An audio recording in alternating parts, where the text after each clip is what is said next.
Hi అండి. Welcome back to our channel KK arts and cooking. నా పేరు శైలజ అండి. ఈరోజు వీడియోలో సాయంత్రం చేసుకునే 4 రకాల హెల్దీ స్నాక్ ఐటమ్స్ అయితే చూపించేస్తున్నాను. ఒకసారి చూసేయండి.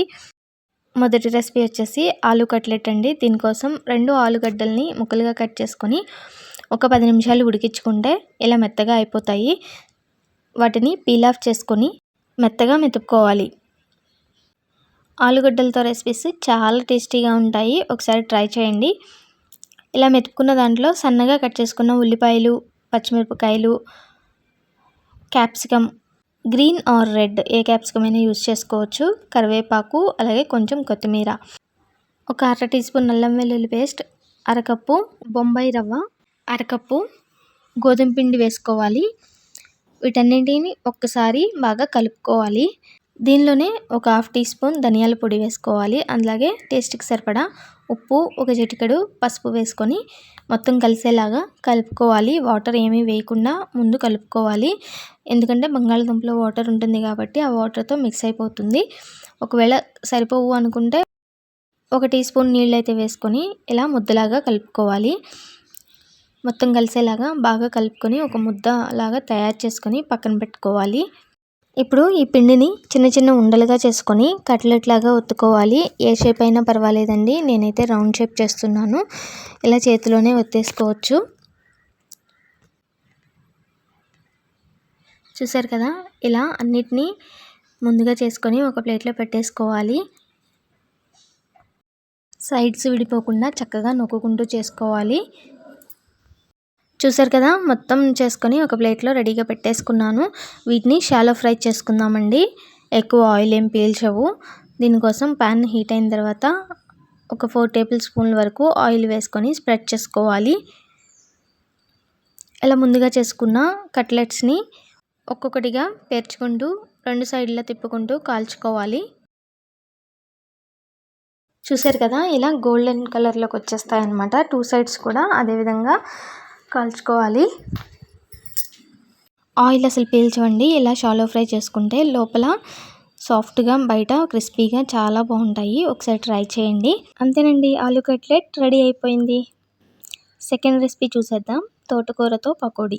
ఆకుకూరలు విడిగా తినని వారికి ఇలా పకోడీ రూపంలో వేసి పెట్టండి. పిల్లలైనా పెద్దవాళ్ళైనా ఎవరైనా ఈజీగా తినేస్తారు. దీనికోసం తోటకూర, అలాగే ఉల్లిపాయల్ని, పచ్చిమిరపకాయల్ని ఇలా సన్న సన్న ముక్కలుగా కట్ చేసుకోవాలి. ఉల్లిపాయలు పొడవుగా కట్ చేసుకోవాలి. వీటన్నిటిని ఒక బౌల్లోకి తీసుకొని ఉప్పు వేసుకొని బాగా కలుపుకోవాలి.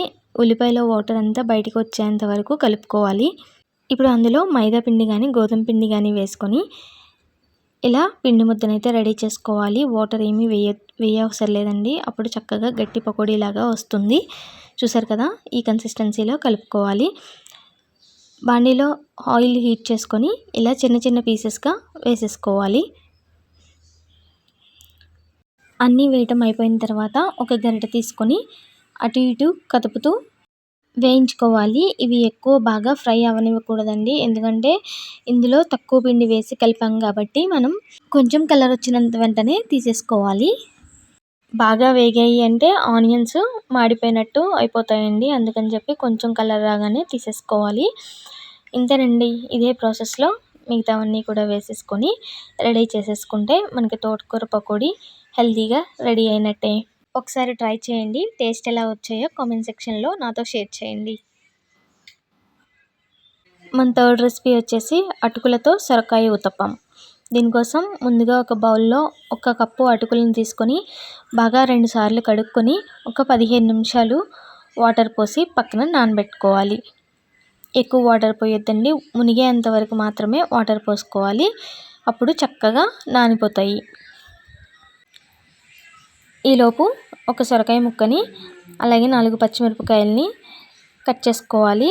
ఇలా సొరకాయ ముక్కల్ని కట్ చేసుకొని లోపల గింజలు, వైట్ పార్ట్ ఉంటుంది కదండి, అది మొత్తం తీసేసుకొని ఇలా సన్నగా తురుముకోవాలి. ఉల్లిపాయ ముక్కలను, పచ్చిమిరపకాయ ముక్కలు సన్నగా కట్ చేసుకునే లోపు మనకి అటుకులు ఇలా రెడీ అయిపోతాయి. దీనిలోని వాటర్ని గట్టిగా పిండుతూ అటుకుల్ని ఇలా వేరొక గిన్నెలోకి తీసుకోవాలి. ఇప్పుడు దీనిలో ముందుగా కట్ చేసి పెట్టుకున్న ఉల్లిపాయలు, పచ్చిమిరపకాయలు, తురుముకున్న సొరకాయలో వాటర్ ఉంటుందండి, దాన్ని కూడా గట్టిగా పిండేసి తీసుకోవాలి. వాటర్ని ఇలా పిండి తీసుకోవటం వల్ల మనం పిండిని కలుపుకోవడానికి కరెక్ట్ కన్సిస్టెన్సీ వస్తుందండి, లేదంటే లూజ్ అయిపోతుంది. దీనిలో టేస్ట్కి సరిపడా ఉప్పు, పచ్చిమిర్చి కారం సరిపోదు అనుకుంటే కొంచెం ఎండుకారం వేసుకోండి, లేదంటే అవసరం లేదు. కొంచెం కరివేపాకు, కొంచెం కొత్తిమీర వేసుకొని బాగా కలుపుకోవాలి. పిండిని బాగా గట్టిగా కలుపుకోవాలి, అప్పుడే బాగా మిక్స్ అవుతుంది. మనకి ఊతప్పం చేసుకోవడానికి కరెక్ట్ కన్సిస్టెన్సీకి రెడీ అవుతుంది. ఇలా ముద్దలాగా వచ్చేస్తుంది అనమాట, అప్పటి వరకు కలుపుకోవాలి. ఇప్పుడు ఒక క్లాత్ తీసుకొని దాని మీద వాటర్ని స్ప్రెడ్ చేసుకొని చిన్న చిన్న ఉండలుగా తీసుకొని మనకి ఏ సైజులో కావాలో ఆ సైజులో ఊతప్పాన్ని అయితే ఇలా రెడీ చేసుకోవాలి. క్లాత్ మీద చేసుకోవడం వల్ల మనకి చాలా చక్కగా వస్తుందండి, చక్కగా ఊడి వచ్చేస్తుంది. తీసేటప్పుడు కూడా ఏమీ ఇబ్బంది ఉండదు. స్టవ్ మీద ప్యాన్ పెట్టుకొని హీట్ అయిన తర్వాత మనం ముందుగా రెడీ చేసి పెట్టుకున్న ఊతప్పంని వేసుకొని రెండు వైపులా అటు ఇటు తిప్పుతూ కాల్చుకోవాలి. కొంచెం ఆయిల్ స్ప్రెడ్ చేసుకుంటే చక్కగా గోల్డెన్ కలర్ వచ్చేస్తుంది. చాలా సాఫ్ట్గా ఉంటాయి, ఎన్ని తిన్నా తినాలనిపిస్తుంది. అసలు ఎన్ని తిన్నా కానీ పొట్టలో అయితే చాలా తేలిగ్గా ఉంటుంది. ఒకసారి ట్రై చేయండి. చూసారు కదా, ఇలా అటు ఇటు తిప్పుతూ ఇలా కొంచెం కలర్ వచ్చేంత వరకు ఉంచుకొని తీసేసుకోవాలి. అంతేనండి, సింపుల్గా ఊతప్పంని ఇలా హెల్దీ వేలో చేసుకొని మన పిల్లలు కానీ పెద్దవాళ్ళు కానీ ఎవరైనా చక్కగా ఎంజాయ్ చేయొచ్చు. ఇదే విధంగా ఎన్ని కావాలో అన్నీ కాల్చుకుంటే సొరకాయ ఊతప్పాలు రెడీ. ఈవినింగ్ స్నాక్ లాగా తినొచ్చు, అలాగే మార్నింగ్ బ్రేక్ఫాస్ట్ లాగా కూడా వీటిని తీసుకోవచ్చండి, చాలా బాగుంటాయి. ఒకసారి ట్రై చేయండి, మీకు టేస్ట్ ఎలా అనిపించాయో నాతో షేర్ చేయండి. మన ఫోర్త్ రెసిపీ వచ్చేసి ఎగ్ రోటీ. చాలా సింపుల్గా చేసేసుకోవచ్చు.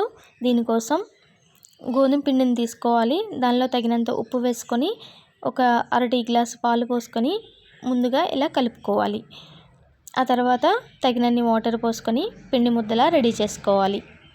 ఇలా రెడీ చేసుకున్న పిండి ముద్దని మూత పెట్టి కవర్ చేస్తే ఒక 10 మినిట్స్ నానిపోతుంది. ఈలోపు ఒక గిన్నెలోకి ఎగ్స్ని కార్చుకొని దానిలో తగినంత ఉప్పు, కారం అలాగే పసుపు వేసుకొని మంచి ఫ్లేవర్ కోసం కొంచెం కరివేపాకు వేసుకొని ఇలా బీట్ చేసుకొని పక్కన పెట్టుకోవాలి. ఇప్పుడు ముందుగా రెడీ చేసుకున్న పిండి చాలా సాఫ్ట్గా తయారవుతుంది. దానిలోని ఇలా ఉండలుగా చేసుకొని మనం చపాతీలాగా రోల్ చేసేసుకోవాలి. చూసారు కదా, ఈ విధంగా రోల్ చేసుకొని ప్యాన్ హీట్ అయిన తర్వాత రెండు వైపులా తిప్పుతూ అటు ఇటు కాల్చుకోవాలి.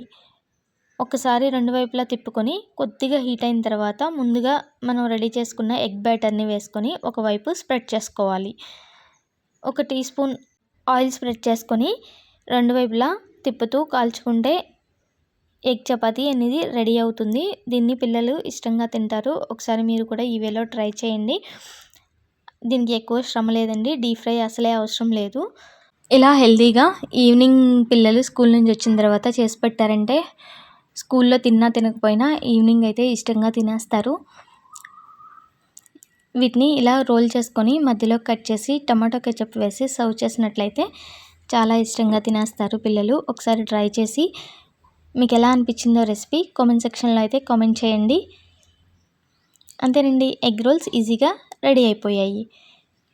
వీడియో నచ్చినట్లయితే లైక్ చేయండి, షేర్ చేయండి, అలాగే ఫస్ట్ టైం ఛానల్ని చూస్తున్నట్లయితే సబ్స్క్రైబ్ చేయండి. Thank you for watching.